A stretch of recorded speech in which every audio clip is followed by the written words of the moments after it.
main focus point today, Luke, is in regards to chasing high yield savings account yields in this market. Now, 6-9 months ago or so, you could get kind of around the 5% area for very safe, FDIC insured, basically deposits at various types of institutions. Now, that's come down as of late as the Fed has cut rates. I think the best you can get is around the low 4s.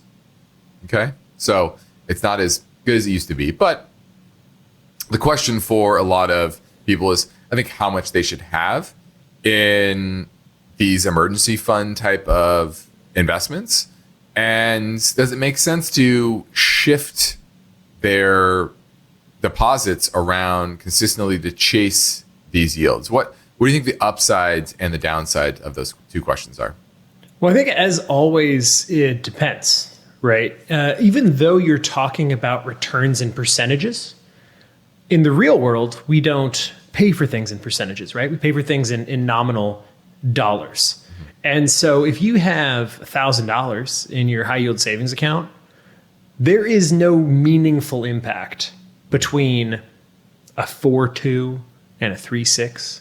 Yeah. Now, if you have $100,000 in a high yield savings account, then you have a potentially large nominal change there. And so you have to figure out which group you fit into. Is it worth the hassle of changing over? What is the benefit versus the cost? And there may be no cost in terms of dollars. There certainly is a cost in terms of time, or for people such as myself, remembering where the heck your savings account is. And how easy it is to get the money out, too. Exactly. Right? Like, if you have to jump through hoops to go get that money and spend a bunch of time, how much is your time really worth? So you're right. Definitely depends on the dollar amount. And where that is. Is it at a credit union? Is it at a neobank? So neobanks aren't really banks. They're more fintech companies that have a partnership with some sort of FDIC insured bank. Your Marcuses of the world, right?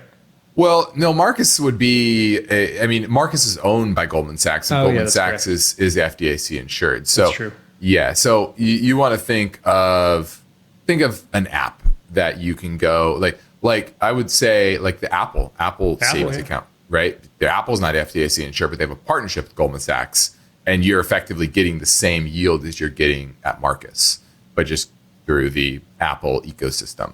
But there's obviously other apps that partner with other banks that are hungrier for deposits, and they're willing to pay more than the currently Marcus and Apple is at 3.65.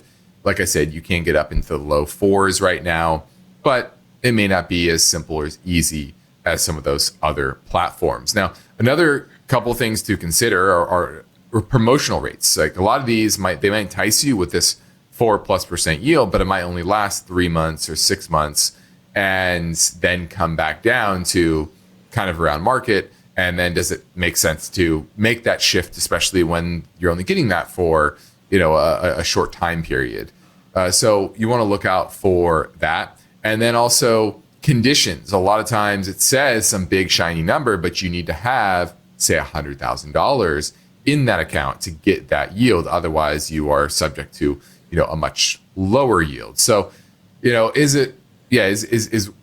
like you said, the total dollar amount gain from that going to be something that is worth your time? It all depends on how much you have to invest. Now, another question is, where are rates going? So just because that difference might be high today, it might shrink over time as the Fed cut rates. There's still 2 to 3 potential rate hikes priced into the market by year end. Cuts.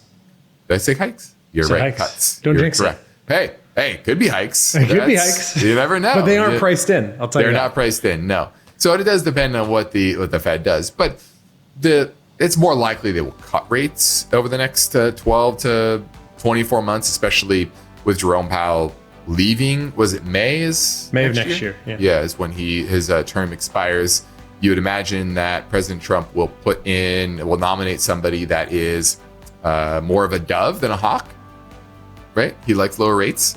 So I do think those rates are going to come down over the next 12 to 18 months.